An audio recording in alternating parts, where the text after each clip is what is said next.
ಹೆಂಗಿತ್ತವ?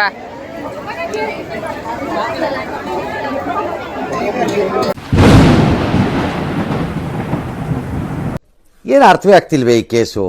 ಎಳೆ ಮಗು ಆಗಿದ್ದಿದ್ರೆ ಓಕೆ, ಏನಿದು ಏನೋ ಗೊತ್ತಾಗ್ತಿಲ್ಲಪ್ಪ, ಗೊತ್ತಿಲ್ಲ, ಈ ಅರ್ಥ ಆಗ್ತಿಲ್ಲ ನನಗೆ. ಹಾಯ್ ಹಲೋ ನಮಸ್ಕಾರ, ನಾನು ನಿಮ್ಮ ವಿನಾಯಕ್ ವಿನಾಯಕ್ ಕನ್ನಡ ಯೂಟ್ಯೂಬ್ ಚಾನಲ್ಗೆ ಸುಸ್ವಾಗತ. ನಾನಿವತ್ತು ಹಲಸು ಮತ್ತು ಕೃಷಿ ಮೇಳ ಬೈಂದೂರಲ್ಲಿ ನಡೀತಾ. ಇವತ್ತು 3ನೇ ದಿನ, 2 ದಿನ ಗ್ರ್ಯಾಂಡಾಗಿ ನಡೀತು. ತುಂಬ ಜನ ಬಂದಿರು. ಹಂಗೆ ಆ ಕಡೆ ಈ ಕಡೆ ಹೋಗಿ ನೋಡಿದೆ, ಸುಮಾರು ಗಾಡಿ ಇತ್ತು. ಇವತ್ತಂತೂ ಸಿಕ್ಕಾಪಟ್ಟೆ ಗಾಡಿ ನೋಡುವ. ಫ್ರೆಂಡ್ಸ್ ಎಲ್ಲ ಹೇಳಿದ್ರು, ನಮ್ಮ ನಾಗೇಂದ್ರ ಮತ್ತು ಶಿವರಾಜ್ ಎಲ್ಲ ಹೇಳಿದ್ರು ನೋಡ್ಕೊಬರೋಣ ಹೆಂಗಿರುತ್ತೆ ಅಂತೇಳಿ. ಸೊ ನನಗೂ ಒಂದು ಆಸೆ ಇತ್ತು ನೋಡ್ಬೇಕಂತೇಳಿ, ಹೋಗುವಂತೇಳಿ. ಅಲ್ಲಿ ವೀಡಿಯೋ ಮಾಡ್ತೆ, ಆದರೆ ನನ್ನ ವಾಯ್ಸೆಲ್ಲ ಕೊಡೋಕ್ಕಾಗೋದಿಲ್ಲ, ಯಾಕಂದರೆ ನಮ್ಮ ಹತ್ರ ಮೈಕೆಲ್ಲ ಇಲ್ಲ. ನಾನು ಮಾತಾಡಿದ್ರಲ್ಲಿ ನಿಮ್ಗೆ ಕೇಳಿಸೋದು ಇಲ್ಲ. ಅದಕ್ಕೋಸ್ಕರ ಜಸ್ಟ್ ವೀಡಿಯೋ ಮಾಡಿ ವಾಯ್ಸ್ ಓದ್ಕೊಡ್ತೀನಿ. ಸೊ ನೋಡೋಣ ಏನೆಲ್ಲ ಇತ್ತಂತೇಳಿ.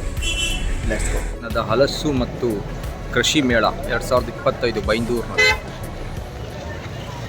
ಫುಲ್ ಜನ, ಎಲ್ಲ ಕಡೆ ಗಾಡಿ. ಬನ್ನಿ ಒಳಗಡೆ ಏನಿತ್ತು ನೋಡೋಣ.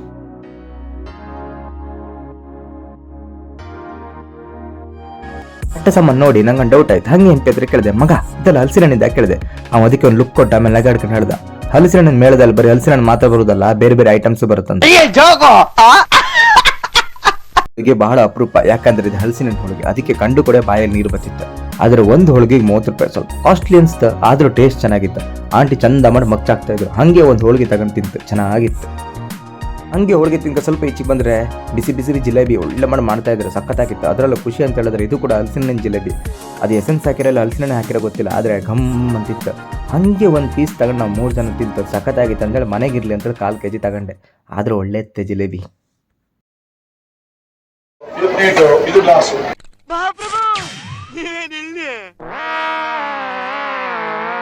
ಇದು ಪಾಕೆಟ್ ಹಾಕೊಂಡು ಮನಿ ಪಾಸ್ ಇಟ್ಕೊಂಡು ಎಲ್ಲೆಲ್ಲ ಫ್ರೂಟ್ ಯೂಸ್ ಮಾಡ್ಬೋದು. ಗೆಂಡೆ ಹಣ್ಣು, ಕಿತ್ತಳೆ ಹಣ್ಣು, ಮುಸುಂಬೆ ಹಣ್ಣು ಅಂತ ಹೇಗೆ ಯೂಸ್ ಮಾಡ್ತೀವಿ ಹತ್ರ ಬಂದು ಚೆನ್ನಾಗಿ ನೋಡಿ. ಹಣ್ಣು ಕುಯ್ಯೋದು ಬೇಡ, ಮೆದು ಮಾಡಬೇಡ, ಡೋಂಟ್ ಕಟ್, ಡೋಂಟ್ ಪ್ರೆಸ್. ಹಣ್ಣಿನ ಸೆಂಟರ್ ಪಾಯಿಂಟ್ ಇಲ್ಲಿ ಯೂಸ್ ಮಾಡಬೇಕು, ಇಲ್ಲ ಯೂಸ್ ಮಾಡಿ, ಇಲ್ಲಿ ಮಾತ್ರ ಮಾಡಬಾರ್ದು, ಆಯ್ತಾ? ಇಲ್ಲಿ ಹಲ್ಲಿದೆ, ಇದು ಫಿಲ್ಟರ್, ಇದು ಪ್ಲೇಟು, ಇದು ಗ್ಲಾಸ್, ಇದು ಪಾಕೆಟ್ ಹಾಕೊಂಡು ಮನಿ ಪಾಸ್ ಇಟ್ಕೊಂಡು ಹೋದೆಲ್ಲ ಯೂಸ್ ಹತ್ರ ಬನ್ನಿ. ಸ್ವಲ್ಪ ನೋಡ್ಬೇಕು, ಇಲ್ಲ ಹತ್ರಕ್ಕೆ ಬಂದು ನೋಡಿ, ಹತ್ರಕ್ಕೆ ಬನ್ನಿಪ್ಪ. ಇಲ್ಲಿ ಜನ ಬರ್ತಾರೆ, ಜಾಗ ಇಲ್ಲ, ಹೋಗಕ್ಕೆ ಮಾಡಿ ಜಾಗ ಬೇಕಲ್ಲ. ಮನೆ ಹೋಗಿ ಇಲ್ಲಿ ಹಲ್ಲು ಬರುತ್ತೆ, ಹಣ್ಣ ಸೆಂಟ್ರಲ್ ಇಡೋದು, ಸೆಂಟ್ರಲ್ ಚುಟ್ಟಲ್ಲಿ ಇಡೋದು. ಎಡಕ್ಕೆ ಬರುತ್ತೆ ನೋಡಮ್ಮ, ಇಲ್ಲ ನೋಡಿ, ಇದನ್ನ ಹಲ್ಲಿದೆಲ್ಲ ಚುಟ್ಟಲ್ಲಿ ಎಡಕ್ಕೆ ಬಲಕ್ಕೆ ತಿರ್ಸು, ಸಿಪ್ಪೆಗಟ್ಟೆ ಆಯ್ತಾ? ಆಮೇಲೆ ಹಾಗೆ ಡಿಸ್ಕೌಂಟ್ ಪೂರ ಒಳಗೆ ಹೋಗ್ಬೇಕು. ಒಳಗೆ ಏನಾಗುತ್ತೆ, ಒಳಗೆ ಕಟ್ಟಾಗುತ್ತೆ. ಈಗ ನೀವು ಈ ಹಣ್ಣನ್ನು ಮಾತ್ರ ಪ್ರೆಸ್ ಮಾಡೋದು, ತಕ್ಷಣ ಜ್ಯೂಸ್ ಮಾತ್ರ ಮೇಲೆ ಬರುತ್ತೆ, ಬೀಜ ಬರೋದಿಲ್ಲ, ಕಹಿ ಬರೋದಿಲ್ಲ. ಇಂತಹ ಹಲವು ಸಂಗತಿಗಳ ನಡುವೆ ನಮ್ಮನ್ನ ಕಾಡುವಂತಹ ಕಟ್ಟ ಕಡೆಯ ಪ್ರಶ್ನೆ ಹೀಗೂ ಉಂಟೆ.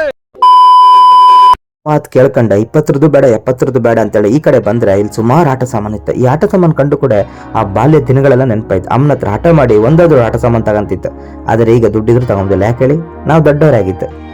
ಹಪ್ಪಳ, ಬೇರೆ ತರದ ಐಟಮ್ಸ್, ತರತರಾದ ಉಪ್ಪಿನಕಾಯಿ ಎಲ್ಲ ಇದ್ದಿತ್ತು.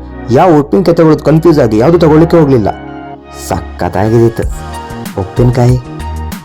ವೆರೈಟಿ ಗಿಡ ಬಂದಿತ್ತು. ಒಂದು ತಗೊಂಡೋಗಿ ಮನೇಲಿ ನೆಡುವ ಕಂಡೆ. ಅದಕ್ಕೆ ನಾಗೇಂದ್ರ ಹೇಳ್ದ, ಮಗ ನೀನು ನೆಡೋದಷ್ಟಲ್ಲೇ ಉಂಟ, ಸುಮ್ಮನೆ ಕಣ್ಣು ಮಾತ್ರ ಖುಷಿ ಪಡಂದ. ಅದು ಸರಿ ಅನಿಸ್ತು. ತೋತಾಪುರಿ ಮಾವಿನ ಹಣ್ಣು, ಅದ್ರ ಜೊತೆ ನೇರಳೆ ಹಣ್ಣು ಕಾಮಕ್ಕೆ ಖುಷಿ ಐತಲ್ಲ, ಹಾಗೆ ಬಾಯಲ್ಲಿ ನೀರು ಬರುತ್ತಲ್ಲ. ತೋತಾಪುರಿ ತಗೊಳ್ಳು ಅಂತೇಳಿ 2 ತಗಂತು. 2ಕ್ಕೆ 50 ರೂಪಾಯಿ ಮಾರ, ಭಾರಿ ಕಾಸ್ಟ್ಲಿ.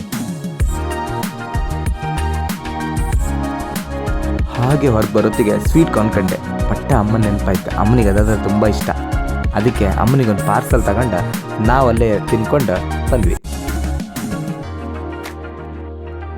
ಇಲ್ಲಿಗೆ ಈ ವಿಡಿಯೋ ಮುಗಿಸ್ತಾ ಇದ್ದೀನಿ. ಮತ್ತೆ ಮುಂದಿನ ವಿಡಿಯೋದಲ್ಲಿ ಸಿಗ್ತಾಯ್ತಾ? ಲೈಕ್ ಮಾಡಿ, ಶೇರ್ ಮಾಡಿ, ಸಬ್ಸ್ಕ್ರೈಬ್ ಮಾಡಿ, ಹೀಗೆ ಸಪೋರ್ಟ್ ಮಾಡ್ತಾ ಇರಿ.